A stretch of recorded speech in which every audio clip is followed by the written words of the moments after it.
Hello commandos, welcome to Biomentors classes online. और हम लोग आज बात करने वाले हैं अल्कोहल, फिनॉल और ईथर के अपने आखिरी हिस्से पर, और that is related with glycol and glycerol. तो डाइहाइड्रिक और ट्राइहाइड्रिक अल्कोहल के बारे में बात करेंगे। हालांकि डायरेक्टली ये वाला पार्ट सिलेबस में नहीं है, लेकिन उसके बाद भी इसमें से कभी कभी क्वेश्चंस आ जाते हैं, इसलिए हमें इस हिस्से पर अच्छे से बात करना है। ठीक है, तो जो इंपॉर्टेंट बातें हैं इसमें, जो इंपॉर्टेंट पॉइंट्स हैं, उन सबको हम लोग इसमें से निकालते हैं। ठीक है, तो चलिए बात करते हैं पहले ग्लिसरॉल के बारे में। तो CH2OH, CHOH और CH2OH ये कंपाउंड है ग्लिसरॉल, ग्लिसरॉल या ग्लिसरीन, ग्लिसरॉल। ठीक है, इस ग्लिसरॉल के अंदर दो प्राइमरी अल्कोहल ग्रुप हैं, 2 primary alcohol group, 1 secondary alcohol group, 2 primary alcohol group and 1 secondary alcohol group is there in the glycerol। तो ग्लिसरॉल के अंदर कुल 2 प्राइमरी अल्कोहल ग्रुप हैं और एक इसके अंदर सेकेंडरी अल्कोहल ग्रुप है। और ग्लिसरीन को बनाने के लिए मेनली जो मेथड्स हैं उसमें ट्राई एस्टर यूज होते हैं। Triester of higher fatty acid से हम ग्लिसरीन को बनाते हैं। तो mainly with the help of triester of higher fatty acid, higher fatty acid के जो ट्राइएस्टर हैं उससे ग्लिसरीन को बनाया जाता है। तो इसके लिए कुछ हायर कार्बोक्सिलिक एसिड की भी जरूरत पड़ेगी। तो हायर कार्बोक्सिलिक एसिड के कुछ फॉर्मूले और याद कर लेते हैं। तो पहला C11H23COH, C11H23COH मतलब सैचुरेटेड है, लॉरिक एसिड,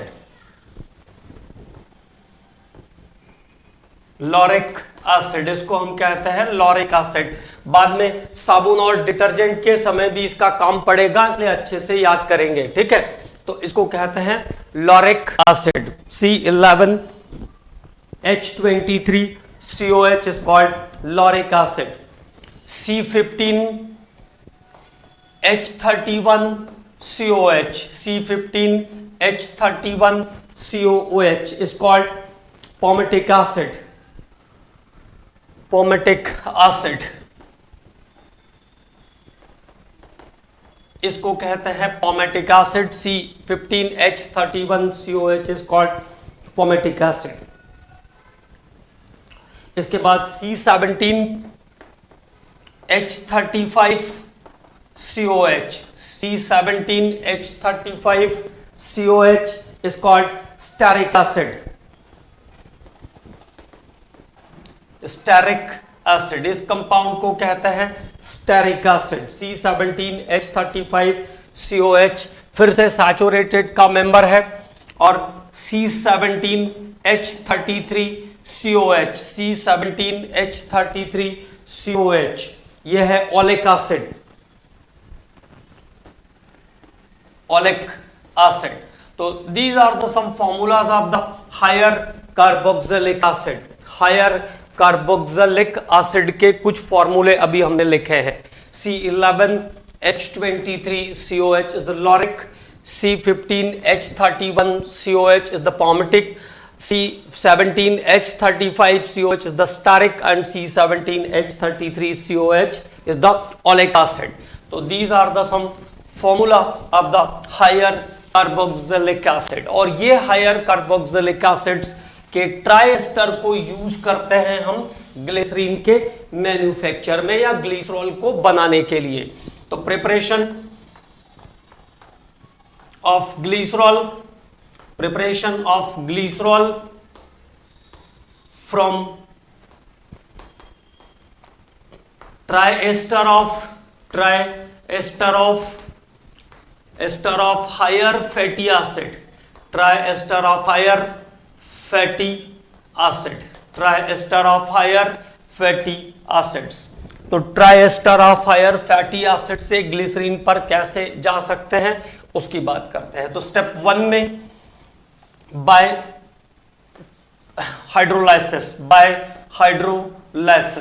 और हाइड्रोलाइसिस के ही दोनों स्टेप हैं। तो एक में आएगा हाइड्रोलाइसिस विद प्लेन वाटर और एक में आएगा हाइड्रोलाइसिस बाय एल्कली। तो पहले हिस्से पर बात करते हैं hydrolysis of triester by water. तो देखो CH2O COR, triester of higher fatty acid. R की जगह आप 15-17 इन कार्बन को यूज करोगे। Stearic acid, mainly stearic acid use होता है, ठीक है। तो there is triester of higher fatty acid and the triester of higher fatty acid is treated with water। इसमें वाटर से इसको ट्रीट करेंगे। तो वाटर से ट्रीट करने पर ये आपके पास यहां से जो कंपाउंड आएगा वो है RCOOH, carboxylic acid, higher carboxylic acid RCOOH, और साथ में ग्लिसरीन एज अ प्रोडक्ट मिलेगा। तो CH2OH, CHOH एंड CH2OH। तो ये दो चीजें आपको मिल गई। Carboxylic acid higher carboxylic acid है, ये सॉलिड स्टेट में रहता है, सॉलिड है, used to make candles, used to make candles, और इसका यूज जो है वो कैंडल्स बनाने के लिए होता है, मोमबत्तियां बनाने के लिए उपयोग में आता है। इस टाइप से आया हुआ हायर कार्बोक्सिलिक एसिड, तो ये कैंडल्स बनाने के लिए यूज होता है। और ये आपका मेजर कंपाउंड है जिसको हमने बनाया, वो है ग्लिसरॉल या ग्लिसरीन, ठीक है। तो सेकंड कंपाउंड क्या है, ग्लिसरॉल या glycerine is the major compound. और प्लेन वाटर से हाइड्रोलिसिस करने पर जो ग्लिसरीन बनती है इसको टेक्निकली स्वीट वाटर कहते हैं, क्योंकि ग्लिसरीन जो है वो स्वीट इन टेस्ट होता है, ग्लाइकॉल भी स्वीट इन टेस्ट होता है, ठीक है। तो यहां से जो ग्लिसरीन बनती है इसको हम स्वीट वाटर कहते हैं, मीठा जल, ओके। तो ये इसको कहने का, बुलाने का एक नाम है बस, और कुछ नहीं, लेकिन कभी कभी पूछ सकते हैं, तो ये ध्यान रखेंगे कि प्लेन वाटर से जब हम ट्राइएस्टर का हाइड्रोलिसिस करते हैं तब जो ग्लिसरीन बनती है उसको स्वीट वाटर भी कहते हैं, ठीक है। अब हाइड्रोलिसिस ऑफ ट्राइएस्टर्स बाय एल्कली, तो हाइड्रोलिसिस ऑफ ट्राइएस्टर्स बाय एल्कली, तो एल्कली में हम NaOH या KOH जैसे सब्सटेंसेस को यूज कर सकते हैं, ठीक है। तो the formula of the triester of fatty acid is the same, इसका फॉर्मूला तो सेम ही रहेगा, CHCOOR और ये CH2COOR। तो there is the triester of higher fatty acid, triester of higher fatty acid का hydrolysis by alkali, hydrolysis of triester of higher fatty acid by alkali, ये हुआ आपका triester of higher fatty acid. अब उसमें आपने base add up किया, तो जब बेस एडअप करेंगे तब ये जो कंपाउंड है एसिड वाला ये सॉल्ट में चला जाएगा, RCOONA बन जाएगा, RCOONA, sodium salt of higher carboxylic acid, sodium salt of higher fatty acid, क्या कहते हैं इसको, सॉप कहते हैं, sodium salt of higher fatty acid is called soap, sodium salt of higher fatty acid is called soap, okay. और साथ में यहां पे फिर से ग्लिसरीन सिंथेसिस होगा, तो देयर इज ग्लिसरॉल और ग्लिसरीन, और इस ग्लिसरीन में क्योंकि बेस डाला था तो इंप्योरिटी बची रहेगी, इसलिए टेक्निकली इस ग्लिसरॉल को स्पेंट लाई कहते हैं, जैसे उसको स्वीट वाटर कहते हैं ना, इसको स्पेंट लाई कहते हैं। तो technically this glycerine is known as spent lye. तो ग्लिसरीन जिसके अंदर base as a impurity present होगा वो है स्पेंटलाई। और यहां से जो कंपाउंड मिला RCOONA, sodium salt of fatty acid, इसको हम कहेंगे सॉप। इसीलिए साबुन बनाने के लिए आपको ऑयल की जरूरत पड़ती है, क्योंकि ये जो हायर फैटी एसिड हैं ये सब ऑयल्स के फॉर्म में रहते हैं। ठीक है, जितने भी आपके ऑयल है वो सब हायर फैटी एसिड हैं, हायर फैटी एसिड हैं। और दो इंपॉर्टेंट बातें और यहां पे इसको रिलेट करेगी। तो यहां से जो ग्लिसरीन बना वो है spent lye, sodium salt of higher fatty acid, higher fatty acid, potassium भी कह सकते हैं सोडियम की जगह। Sodium salt of higher fatty acids are known as, sodium salt of higher fatty acids are known as soap। तो sodium salt of higher fatty acid को क्या कहते हैं? सोप कहते हैं। अगली बात क्या ध्यान रखना है? नेक्स्ट पॉइंट, सेकेंड पॉइंट क्या ध्यान रखना है? Hydrolysis of triester, hydrolysis of triester, hydrolysis of triesters by alkali, hydrolysis of triesters by alkali are known as saponification। Saponification, इस फिनोमेना को, इस रिएक्शन को हम सपोनिफिकेशन कहते हैं, क्योंकि ये साबुन बनाने के लिए यूज होता है। ठीक है, तो ये दो इंपॉर्टेंट बातें हैं। Hydrolysis of ester, any ester, not only triester, hydrolysis of ester by alkali is called saponification. Okay, तो hydrolysis of esters by alkali is known as saponification. Ester का क्षार के द्वारा जल अपघटन साबुनीकरण कहलाता है। तो ये एक इंपॉर्टेंट फिनोमेना यहाँ पे आ गया। ठीक है, तो ये दो इंपॉर्टेंट रिएक्शन, और ये हमने ग्लिसरॉल बनाने के दो मेथड भी देखे।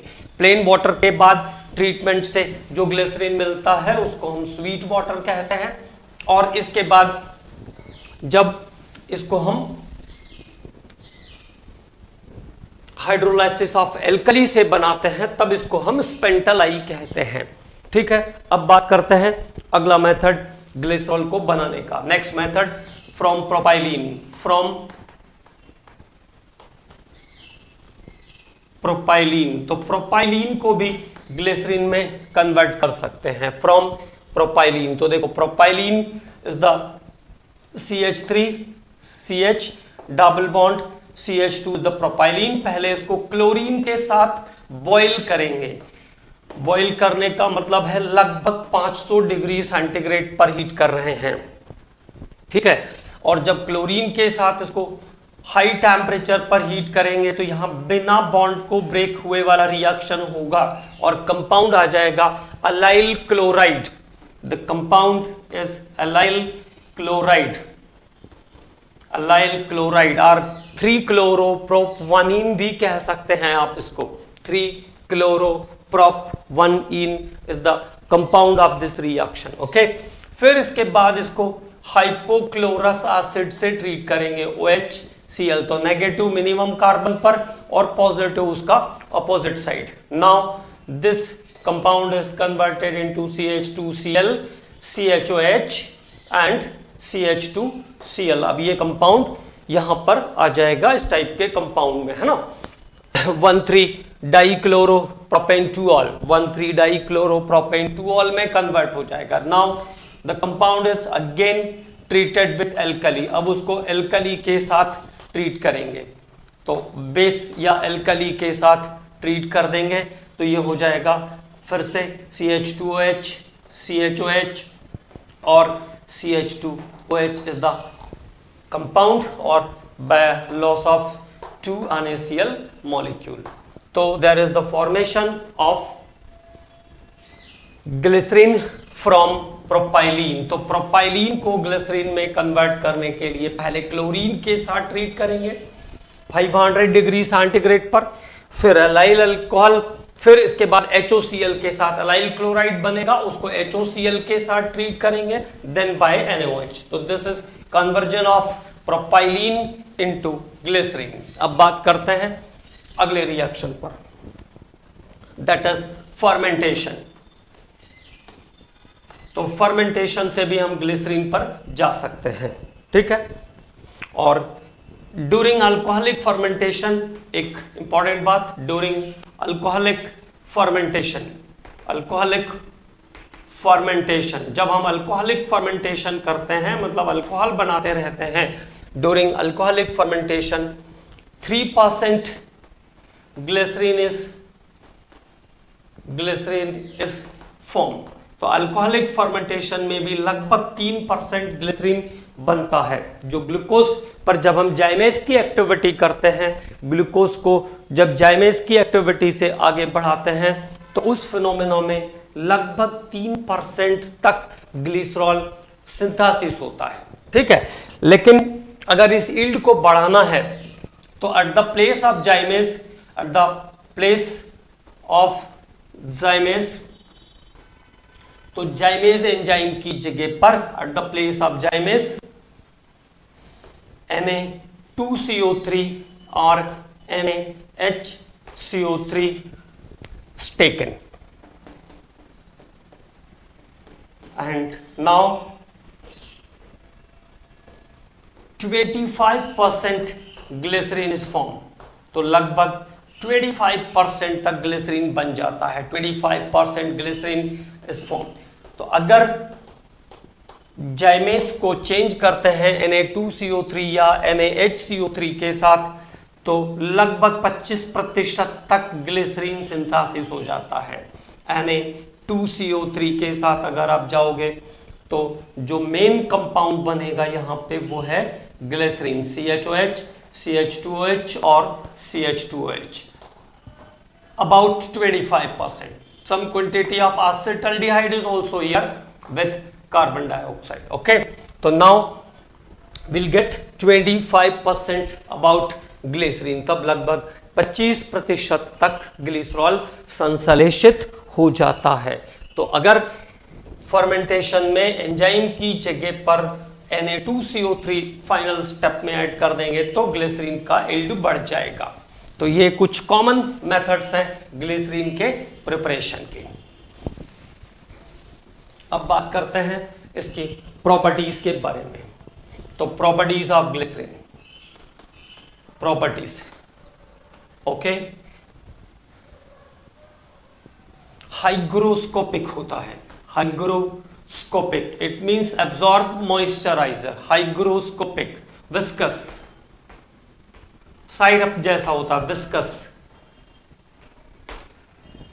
Viscous, soluble in water, soluble in water, और पानी के अंदर सॉल्युबल होता है, हैवियर दैन वाटर,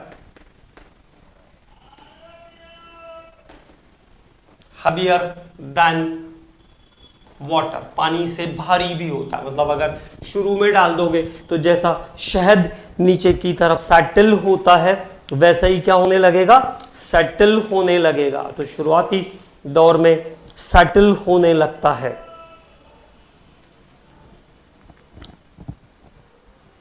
तो शुरुआती दौर में क्या होगा, सेटल होने लगेगा।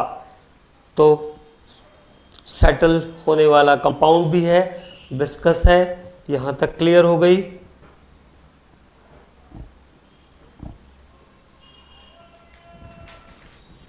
तो this is about some important properties of glycerine. और इसका बॉइलिंग पॉइंट जो है वो 290 डिग्री सेंटीग्रेड है। It's boiling point is 290 degree centigrade. इसका जो क्वथनांक है वो 290 डिग्री सेंटीग्रेड है। तो boiling point is 290 degree centigrade, ठीक है। और इसका एक इंपॉर्टेंट यूज भी है, लुब्रिकेंट फॉर वॉचेस। जो मैकेनिकल वॉचेस आते थे पहले उसमें लुब्रिकेंट के जैसा इसको यूज करते थे, lubricant for watches, medicine soap, medicine, soap और एक्सप्लोसिव्स, मेडिसिन, सोप और एक्सप्लोसिव्स बनाने के लिए भी यूज होती है glycerine. And use to bring tears in eyes, और आंखों से आंसू निकालने के लिए भी इसको यूज करते हैं। मतलब अगर रोने की इच्छा नहीं हो रही है तो थोड़ा सा ग्लिसरीन आंखों में लगा लीजिए तो टीयर्स आ जाएंगे, इट ब्रिंग्स टीयर्स। ओके, तो ये कुछ ग्लिसरीन के यूजेस। और साबुन के अंदर कॉमनली जो आपका शेविंग क्रीम होता है उसके अंदर भी ग्लिसरीन मिलाई जाती है। कारण है glycerine protect from dryness, protect from dryness, protect from dryness मतलब लंबे समय तक स्किन को ड्राई नहीं होने देता है। तो ठंड के समय में स्किन सूख न जाए इसलिए भी ग्लिसरीन उसमें मिलाते हैं, सोप के अंदर मिलाते हैं और शेविंग क्रीम में भी ग्लिसरीन मिलाते हैं। तो प्रोटेक्ट फ्रॉम ड्राइनेस, ग्लिसरीन का एक इंपॉर्टेंट यूज ये भी है। तो लुब्रिकेंट फॉर वॉचेस, ओके। और इसके बाद एक्सप्लोसिव, मेडिसिन, सोप, इन सभी चीजों में ग्लिसरीन मिलाया जाता है। अब उसके केमिकल प्रॉपर्टीज पर बात कर लेते हैं। Chemical properties, some of them are very important. कुछ प्रॉपर्टीज की बहुत इंपॉर्टेंट है। रिएक्शन विथ मेटल, तो मैंने आपको पहले भी कराया है। रिएक्शन विथ मेटल क्या होगा, याद है? CH2OH, CHOH एंड CH2OH, ये आपका glycerol. Metals that sodium metal और इलेक्ट्रोपॉजिटिव मेटल क्या करते हैं? Replace the hydrogen from primary alcohol group. Electropositive metal primary alcohol से हाइड्रोजन को रिप्लेस कर देते हैं। तो ये आ जाएगा कंपाउंड आपका disodium glyceroid. Disodium glyceroid is the compound, ठीक है।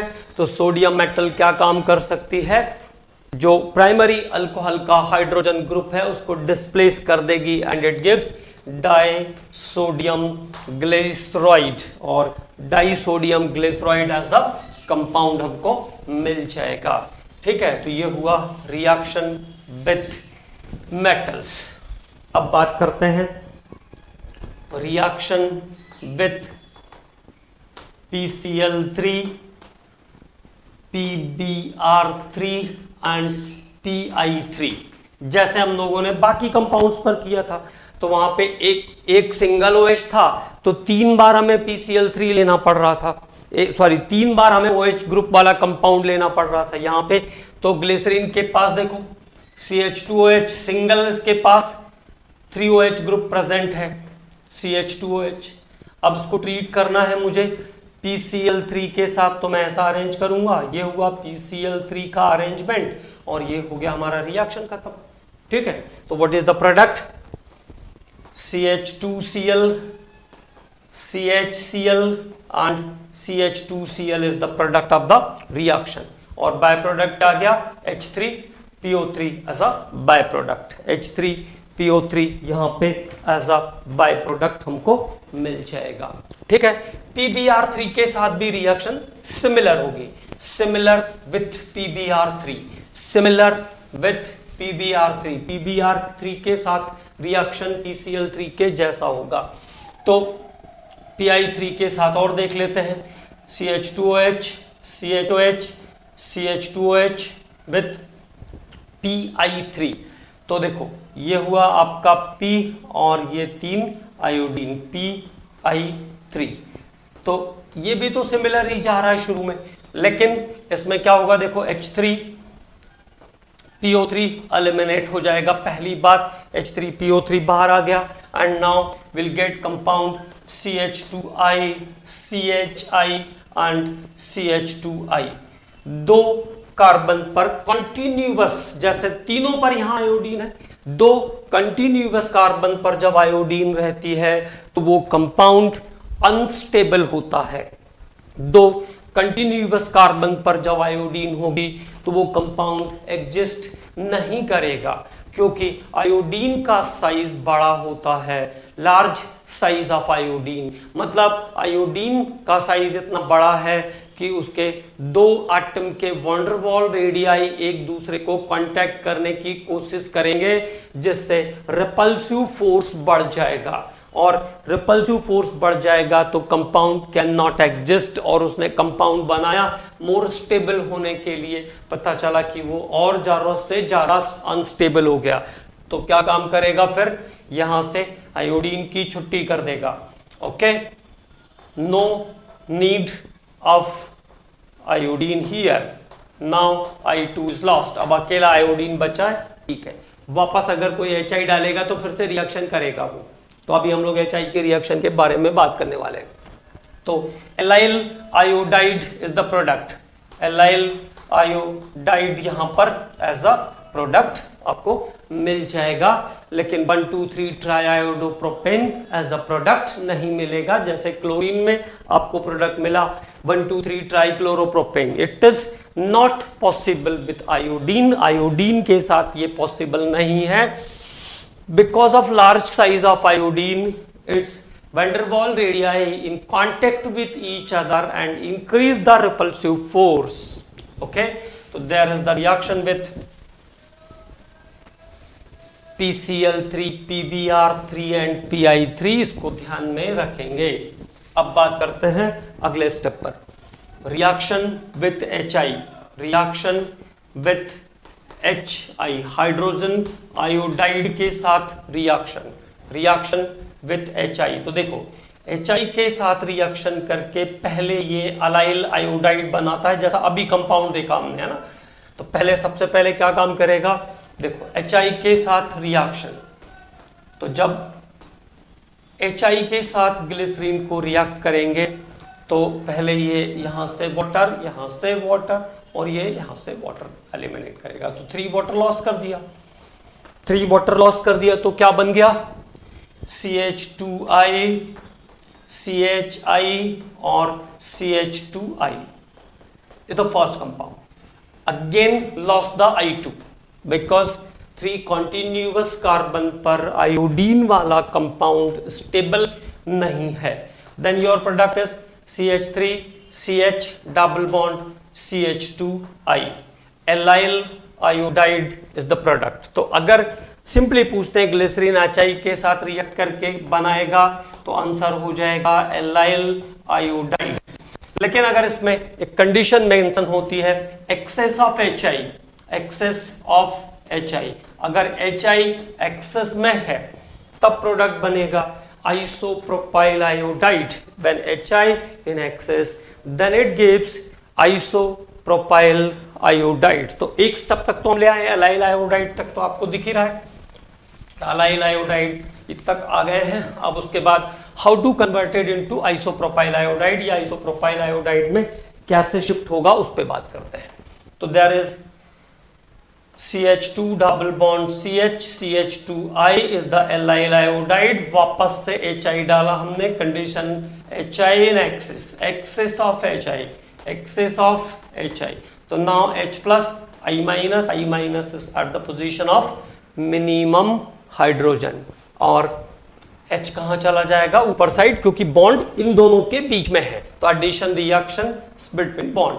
तो CH3, CHI और CH2I फिर अनस्टेबल हो गया क्योंकि 2 आयोडीन कंटिन्यूअस कार्बन पर आ गए हैं, ठीक। तो again this compound is unstable and loss the I2, I2 loss कर देगा ये कंपाउंड क्योंकि ये एग्जिस्ट नहीं कर पाएगा। CH3, CH double bond CH2 propene में गया, but there is excess of HI, positive negative. तो now this time you will get your final product CH3, CHI, CH3. तो this is isopropyl iodide. तो this compound is isopropyl iodide. तो isopropyl iodide इस reaction का सही product होगा जब HI excess में होगी तब, और नॉर्मल कंडीशन में ग्लिसरीन HI का रिएक्शन तो प्रोडक्ट आ जाएगा। The product is that time allyl iodide. अब बात करते हैं अगले रिएक्शन पर। Reaction with oxalic acid, again important reaction है। ऑक्सैलिक एसिड, दो कंडीशन फिर से। At 110 degree centigrade it gives formic acid. तो 110 पे जाओगे तो फॉर्मिक एसिड बन जाएगा। It gives formic acid and this is lab preparation method of formic acid also. तो ये फॉर्मिक एसिड को लैब में बनाने का मेथड भी है, ठीक है। तो ग्लिसरीन ऑक्सैलिक एसिड के साथ 110 पर। The mode of reaction is there CH2OH and CH2OH glycerine with oxalic acid. तो ऑक्सैलिक एसिड का formula COH। The temperature is 110 degree centigrade. तब देखिए कैसा मूड रहता है रिएक्शन का, हाउ इट रिएक्ट। एक जो ऑक्सैलिक एसिड का मॉलिक्यूल है ये रिएक्शन में पार्टिसिपेट कर रहा है, OOC। Now it's COH group is there, CHOH और CH2OH। डाउन साइड आपने कोई टच नहीं किया है ना। And this time this molecule lost the carbon dioxide, decarboxylate हो जाएगा, कार्बन डाइऑक्साइड लॉस करेगा। And now the product is CH2OOC, एक H नीचे बचा हुआ था, H हो जाएगा CHOH और CH2OH।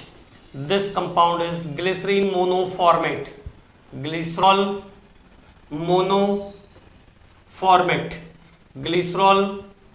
मोनोफॉर्मेट। ओके, अब ग्लिसरॉल मोनोफॉर्मेट को फाइनली वाटर के साथ ट्रीट करेंगे।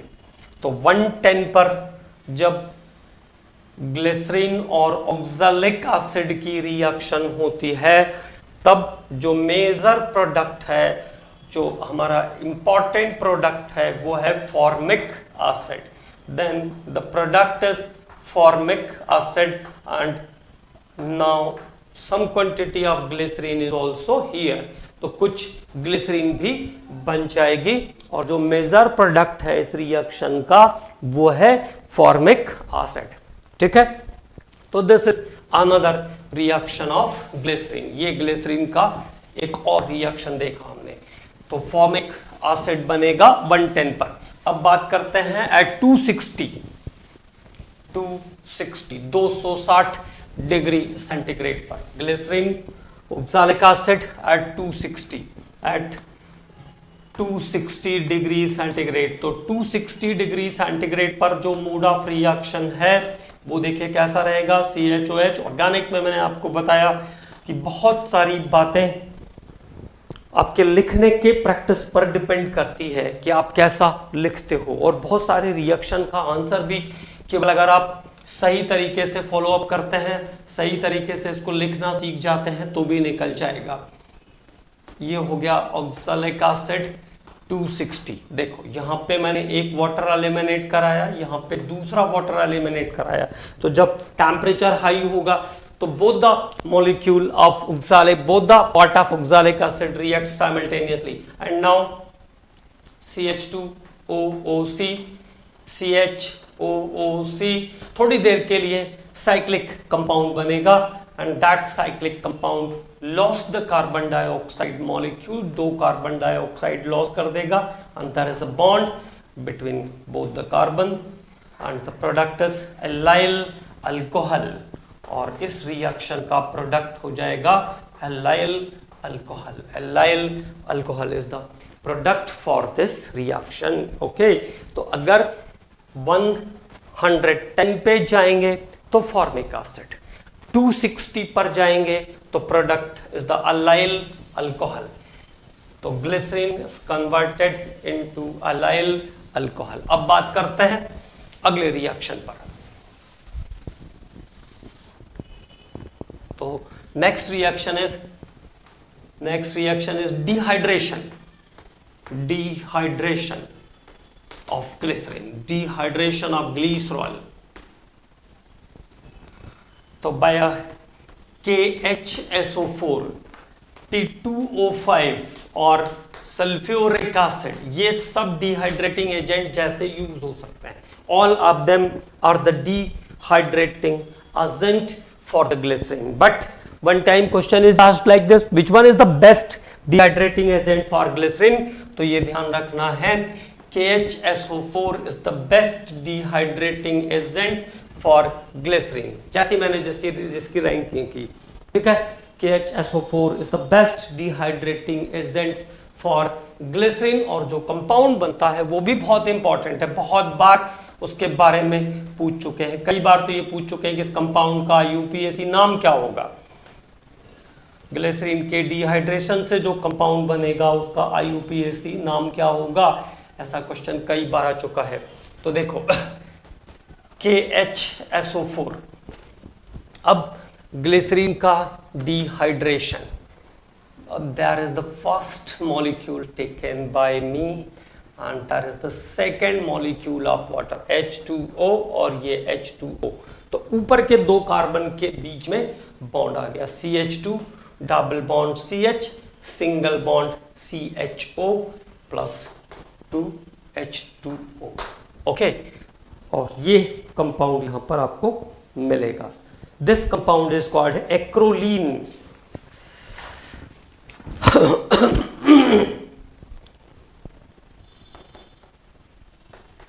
This compound is called acrolein or acraldehyde. Acraldehyde.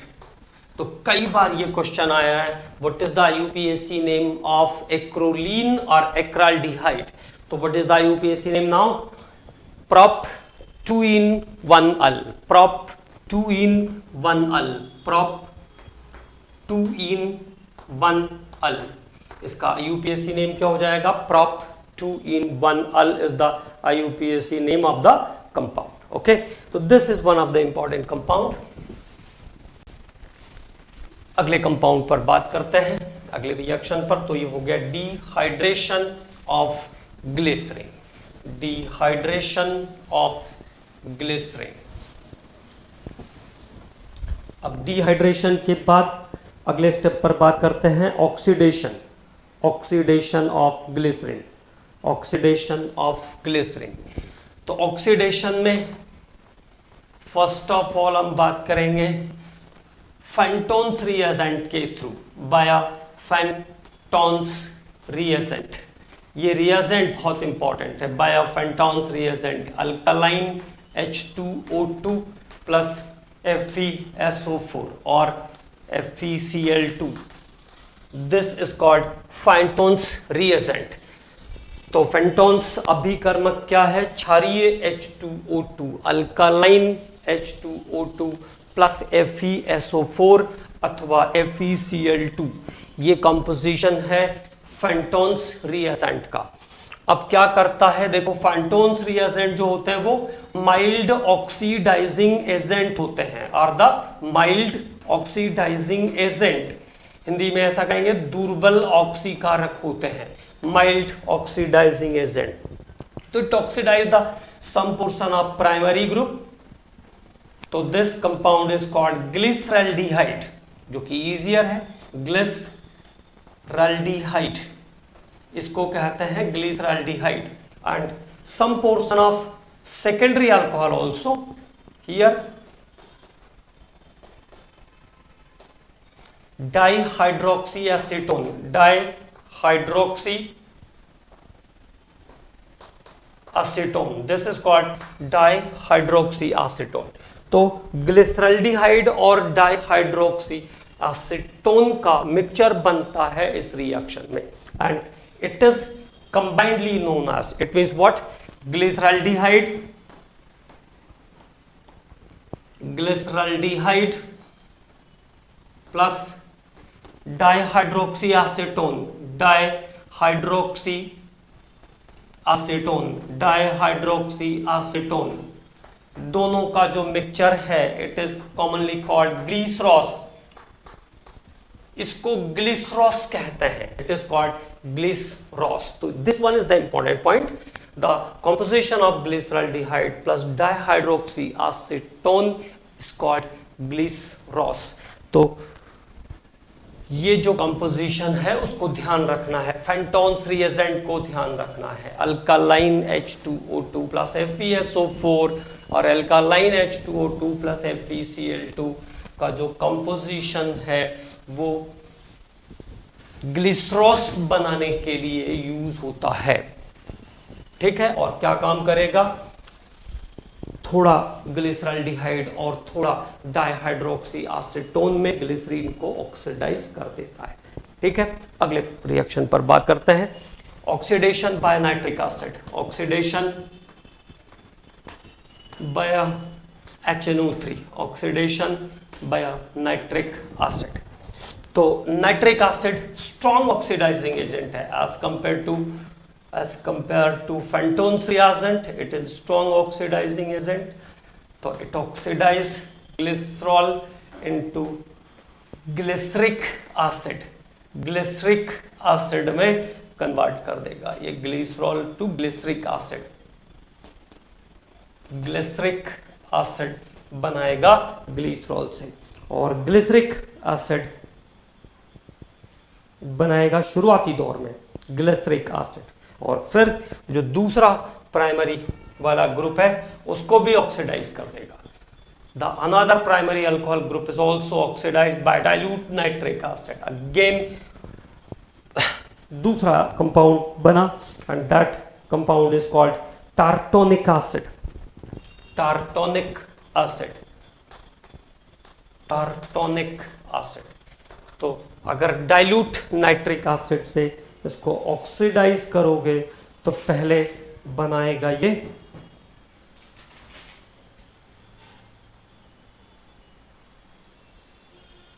Glyceric acid and that compound is finally converted into tartronic acid.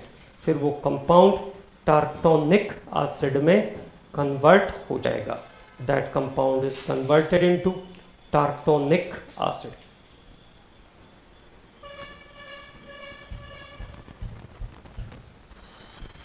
Okay, अब बात करते हैं इसके बाद रिएक्शन विथ नाइट्रिक एसिड। सबसे इंपॉर्टेंट रिएक्शन है ये ग्लिसरीन की reaction with nitric acid, reaction with HNO3, nitric acid के साथ रिएक्शन। तो glycerine reacts with nitric acid, reacts with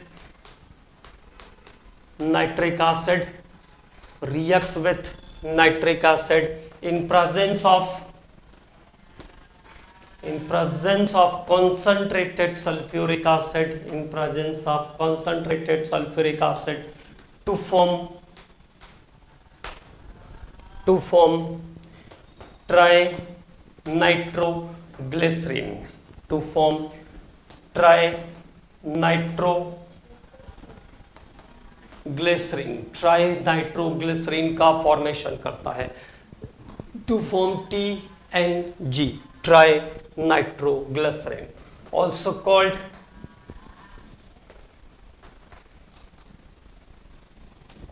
called Nobel oil, Nobel's oil भी कहते हैं, was prepared by or discovered by Alfred Nobel. Alfred Nobel ने इसको बनाया था, इसलिए इसको नोबेल ऑयल भी कहते हैं। और अल्फ्रेड नोबेल ने ट्राइनाइट्रोग्लिसरीन प्रिपेयर किया जिसका यूज डायनामाइट बनाने के लिए किया जाता है। It is used to make explosive dynamite, ठीक है। तो glycerin is a part of dynamite, glycerin dynamite का एक पार्ट है। ग्लिसरीन का यूज करके डायनामाइट बनाया जाता है और अल्फ्रेड नोबेल ने इसको बनाया था। और अल्फ्रेड नोबेल ही वो साइंटिस्ट है जिसके नाम पर नोबेल प्राइज दिया जाता है, ठीक है ना। तो अल्फ्रेड नोबेल ने TNG ट्राइनाइट्रोग्लिसरीन बनाया। तो ये एक इंपॉर्टेंट बात है। तो TNG के बारे में आपको ध्यान रखना है। इंपॉर्टेंट कंपाउंड है TNG।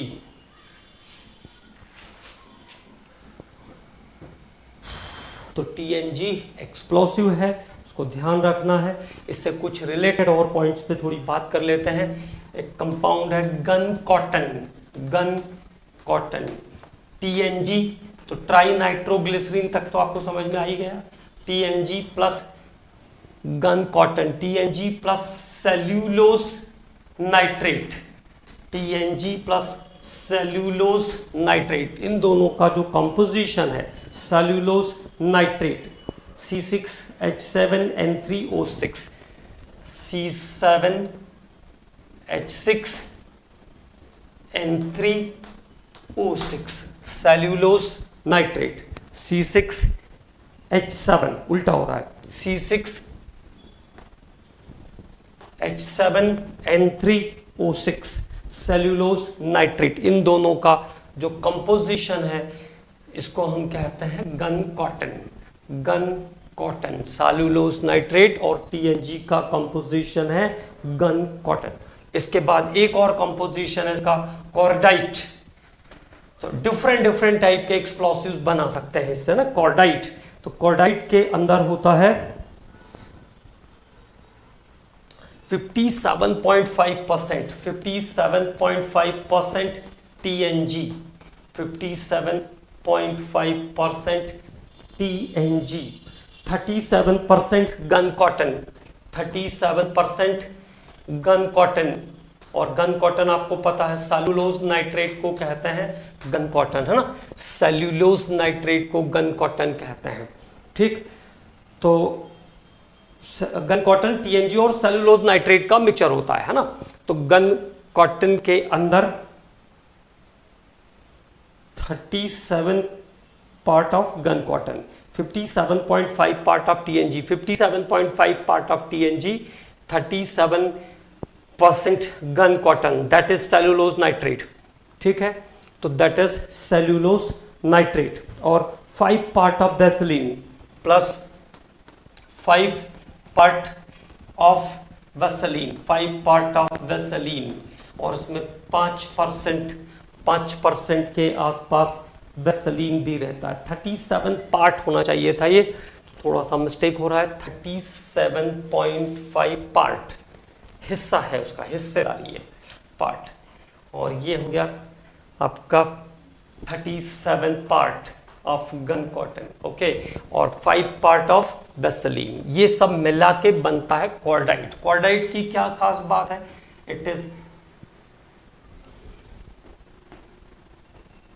Smoke less explosive, smokeless explosive है कॉर्डाइट। तो cordite is the smokeless explosive, smokeless explosive, धुआं रहित विस्फोटक है cordite. Smokeless explosive is the cordite. तो कॉर्डाइट स्मोक लेस एक्सप्लोसिव है, ठीक है। तो cordite is the smokeless explosive.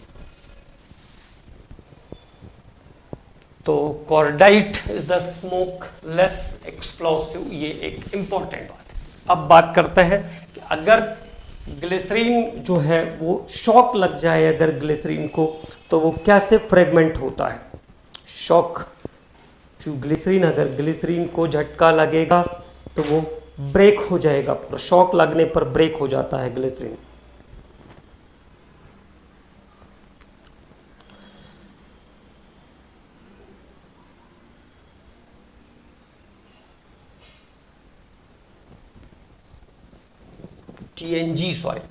TNG जो है, अगर टीएनजी को शॉक लग जाए, झटका लग जाए टीएनजी को, तो क्या होगा उसके बारे में बात करेंगे। CH2ONO2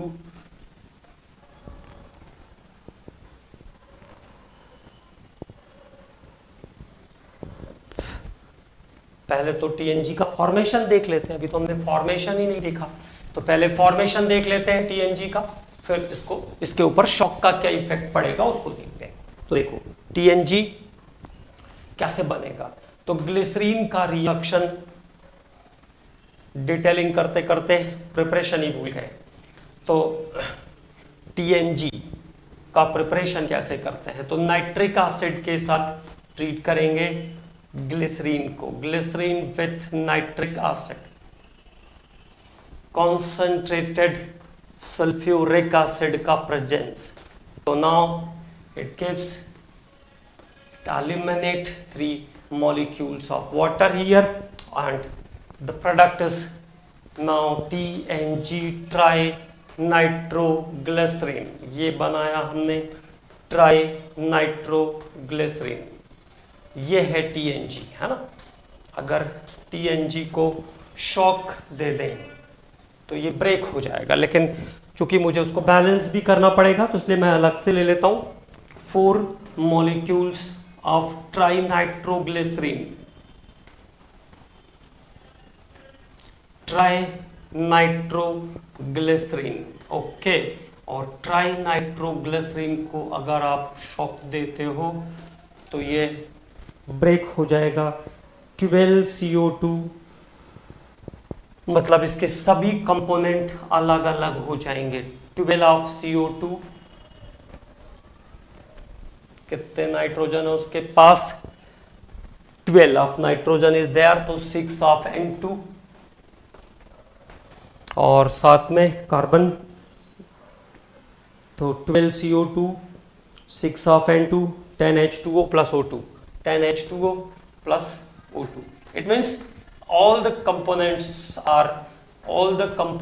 are fragmented, सब कुछ कार्बन अलग, हाइड्रोजन अलग, नाइट्रोजन अलग, सब कुछ अलग अलग हो जाएगा। अगर जिस कंटेनर को आपने बनाया है उसको थोड़ा धक्का लगाएंगे, थोड़ा उसको शॉक देंगे तो everything is separated and it get explode. ये उसके एक्सप्लोजन का तरीका है ग्लिसरीन TNG के, ठीक है। और अभी ग्लाइकॉल के बारे में कुछ इंपॉर्टेंट इंफॉर्मेशंस बच गए।